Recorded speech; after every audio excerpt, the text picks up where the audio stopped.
બહુ માનપૂર્વક ઇજ્જતપૂર્વક કરશે. તો ત્યારે જો વાહન વ્યવહાર,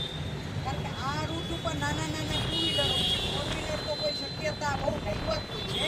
પણ એ દરમિયાન એ બ્રિજ ઉપર થોડીક ટ્રાફિક વ્યવસ્થા વ્યવસ્થિત હોમગાર્ડ દ્વારા રાખે. મુદ્દા નંબર 1 જેમ સાહેબે કીધું એમ હાઇટનો પણ ત્યાં આપણે વાત કરીએ કે આપણે નીચે ઓલરેડી હાઇટ ફિક્સ જ છે આપણી, એટલે આ રૂટમાં એ પ્રશ્ન છે તો બીજા જેટલામાં રૂટ છે એમાં કરવા પણ આપણે ચાર્જિંગની હાઇટ ફિક્સ છતાં પણ આપણે લાકડાનાથી આપણે જે ઇલેક્ટ્રિક વાયરને પીવીસીએલના વાયરને જે કરીએ છીએ એમાં મેઇન લાઇનને કોઈ અડચણ ન આવે કે કોઈ પીવીસી